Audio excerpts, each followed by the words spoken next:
Buckeyes Now on Sports Illustrated. We have breaking news for the Ohio State Buckeyes this afternoon. Ohio State senior linebacker Dallas Gant reportedly leaving the program. He has entered the transfer portal. It's not 100% sure that when you enter the portal, you're going, but it's pretty darn likely that if you're entering the portal, your intentions are to play elsewhere. I'm Brendan Gulick with Tommy Zagorski. Coach, why don't we start with you? What your initial gut reaction to hearing that news? Yeah, Brendan, what you said before about the portal, most guys that enter the portal enter it with a destination already in mind. So there's a good chance that Dallas and his family probably have reached out to a couple suitors to see if anybody's interested on that end of it. But, yeah, a guy that's in his fourth year and sees a defense that's probably not been the worst defense since he's been on campus, and he's not getting reps. And college football is only a limited window for you, and he's going to take those 2 years eligibility somewhere else. The former, I believe he was a four-star guy out of St. John Jesuit in Toledo. I know I got to watch him play and thought very highly of his ability to run out of high school. And but obviously the fundamentals and where Ohio State expects him to be right now are not in conjunction with playing time. So he probably knew, prior to the start of this season that he was going to have a chance to compete for a job and see a lot of playing time. More difficult for him with the veteran linebacking core the Buckeyes had over the last couple years. Difficult for him to get on the field behind Tuff Borland and Pete Warner and Baron Browning and Justin Hilliard. And I think there were a lot of expectations, even in the media, that he was going to be a focal point of the defense this year. Week one, I think he played 40-some snaps. I mean, he got a decent run, and he made a bunch of tackles. He played well against Minnesota from that perspective, but he really hasn't played more than, I think, 6 or 7 total snaps the last 2 weeks now against Oregon and against the Tulsa Golden Hurricane last weekend. My observation is he's kind of pinned right now behind Tommy Eichenberg, Cody Simon, and Taraja Mitchell. This defense, Ryan Day has said a couple times, still trying to find its identity.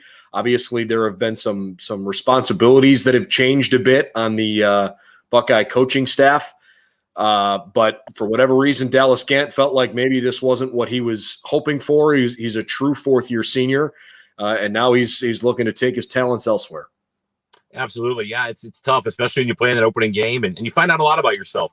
The other aspect of it could be a conversation by the defensive staff. I mean, a lot of times as a coach, the hardest conversations to have are those blunt, honest conversations that, hey, Dallas, you're not part of the plans anymore. And, when that happens, as a young man, I think it's important that, and kudos to Ohio State as they give him the ability to go somewhere else and really finish up with his, his playing ability. And he's probably already got a degree. Most guys in their fourth year, I'm assuming, are graduates already. So he's already got the two most important things that you need in Columbus, Ohio to get a job on his resume, and that's former Buckeye. This is not a common occurrence with Ryan Day so far. He's in his third year. We just haven't seen a lot of guys hit the portal. But there are a couple that have, and maybe the most notable one recently here is Jamison Williams. I'm really curious to see where Dallas ends up because he certainly is talented. Jamison Williams leaves Ohio State's ridiculously deep receiving room, goes to Alabama, and in his first game playing at Alabama has like a 94-yard touchdown or something crazy. I expect that Dallas Gant's going to go somewhere that he can play and, probably play at a high level. But you don't often see guys enter the portal mid-year and then go play and get on the field right away. Can you maybe shed some light on the logistics of the timing that Dallas has to deal with right now? Well, the timing behind this, the mid-year transfer move, is an interesting move in the sense that it retains the identity of this season for him.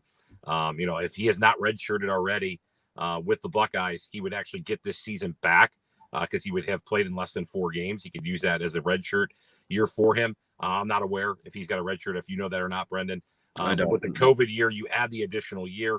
Plus mid-year, it now doesn't give him the ability, or gives him rather the ability to find somewhere where he's going to go in January. And if you look back at it, Dallas, I believe, enrolled as an early enrollee, which 99% of kids are doing nowadays.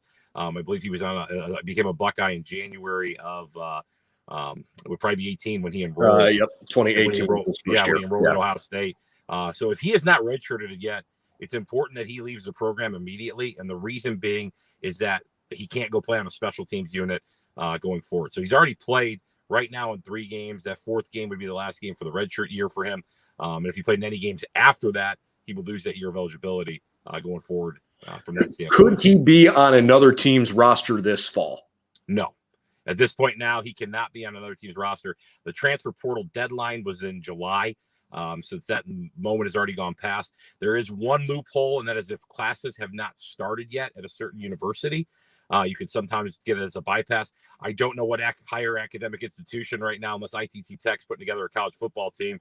I don't know anywhere else he could go where they could say, hey, we don't have classes that have started yet.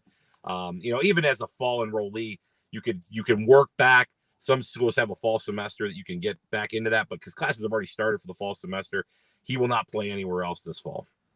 That's a tough decision, but and one I'm sure he didn't, make lightly, but especially because of the COVID year of eligibility, basically giving everybody a free year.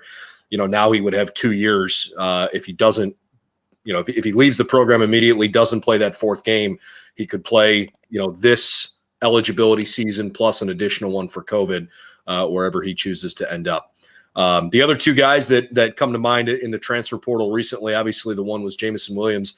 Max Ray, an offensive lineman, left Ohio State when he kind of felt like he wasn't part of the plans, and he's wound up at the University of Pittsburgh. I haven't really checked in to see how he's playing, but those are a couple of guys that have left Ohio State. And I give Ryan Day credit because a lot of these places right now you're seeing, guys using the transfer portal more regularly. And I think it speaks to the brotherhood and the culture at Ohio State's program that not a bunch of guys are looking elsewhere if they're not seeing the time that they want here in Columbus. Absolutely. And it comes back to the coaching staff, being honest, being upfront and honest with somebody. Sometimes you don't want to hear it. I know, Brennan, you and I are both spoken for, but I know we dated people before those people we were spoken for by. And sometimes when our relationship's not going the right way, the hardest conversation to have is that upfront and honest one and say, hey, look, I don't know where this is going. I don't think it's best in the interest of both parties. So I'm sure those are conversations being had right now in the Woody as well. And guys are looking for an opportunity to play. Like I said at the beginning, college football is a limited window. You play football. And you get that limited window, you want to go attack that and have the opportunity to get the best of it.